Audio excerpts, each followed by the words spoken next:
Hey y'all, it's Lindsay, and today I wanted to share with you a chicken patty recipe that my family and I have been making probably for the past 3 or 4 months that I created, and it has turned into a family favorite for us. I have done multiple chicken recipes in my air fryer back here for you, and some of those being like some of the chicken nuggets that are similar to what you would find at Chick-fil-A.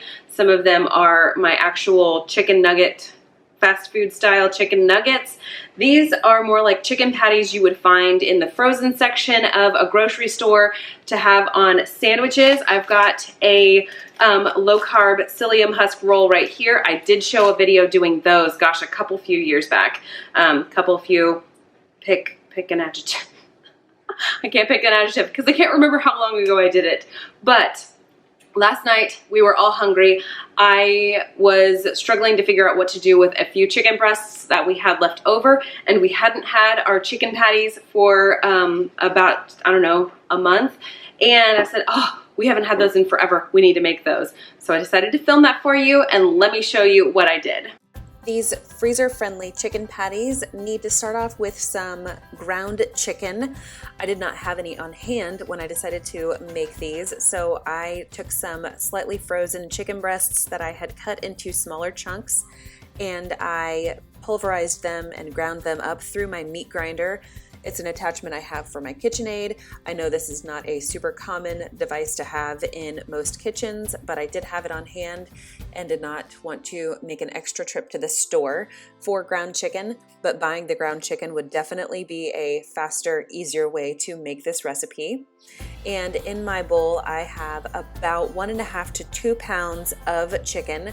That translates to about 4 chicken breasts ground up. Next, I need to prepare my vegetables that will be mixed into my recipe. I'm going to grate 1 medium-sized zucchini,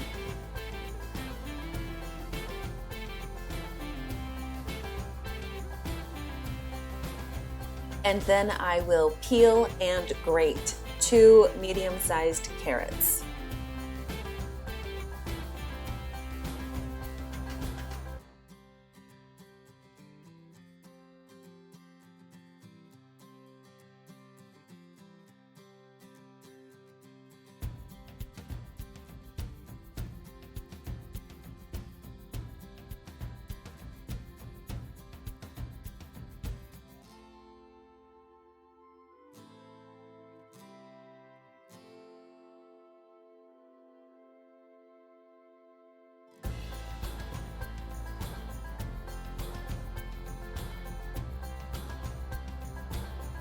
And I'm going to take about 1/4 of a medium-sized onion.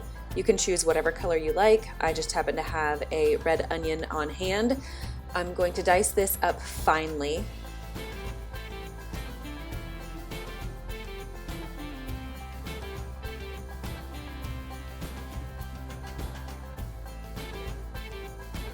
Now it's time to mix everything together. I'm going to add about 1/4 teaspoon of pepper, a sprinkle of garlic powder and onion powder, and then about 1/2 teaspoon of salt.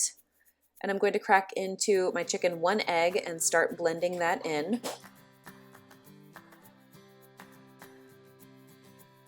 Now that I have my egg fully incorporated, I'm going to add in my onions, carrots, and zucchini and work that through the mixture.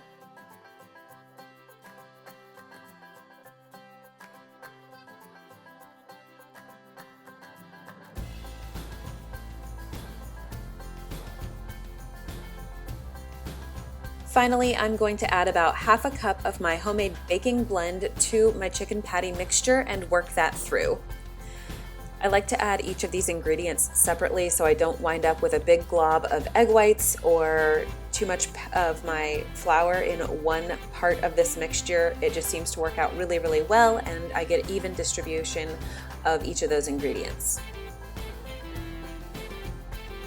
To form my patties, I like to put about 1/2 cup of my baking blend in a shallow dish, and I like to use a medium-sized cookie scoop. This one is about a 3 tablespoon cookie scoop. I dish out some of my mixture, I roll it around in my baking blend, and then I flatten it out into a patty shape. And I'm just going to continue doing this until I reach the end of my chicken patty mixture.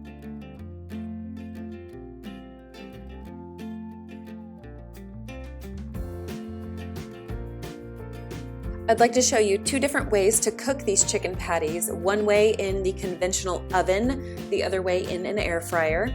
And in my oven, I've got it preheated to 350 degrees.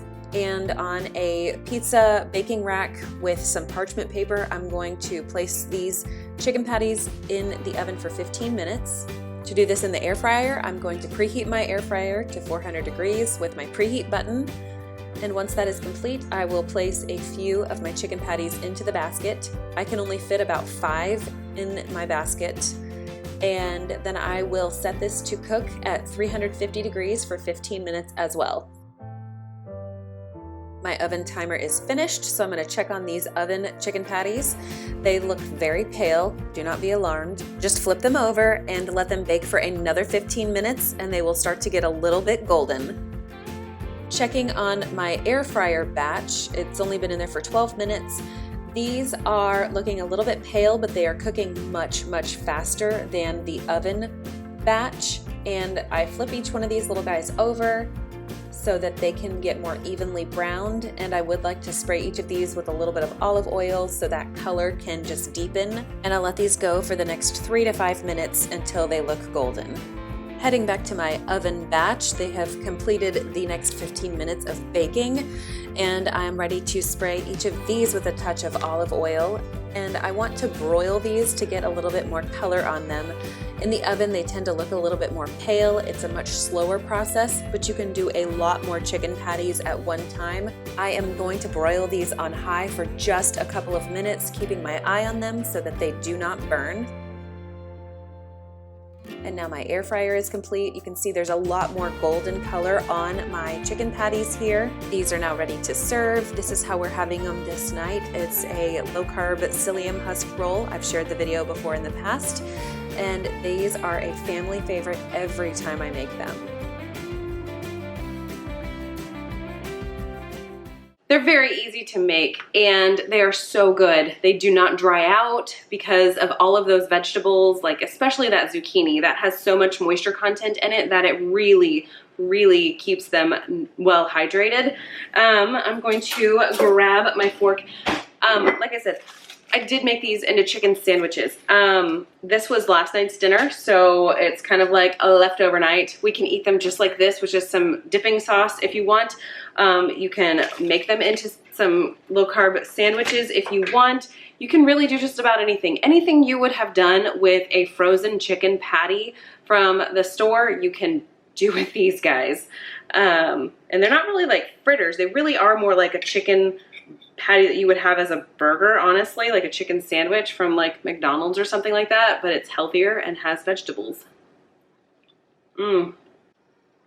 So they're really good. They are still nice and juicy even after refrying them. So all I did to reheat these was I popped it in here to my air fryer for about 3 minutes during the preheat cycle. I don't know if y'all are like this with your air fryer, but if I'm gonna reheat food in mine, I will pop all the food into the basket, pop it into the air fryer, and then I will just hit the preheat button and let it go.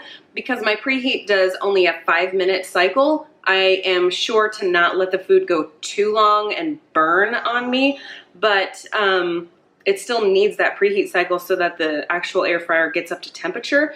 So I don't know, I just find that to be a quick, just nanosecond of a thought process for myself. Anyway, reheating them is really awesome.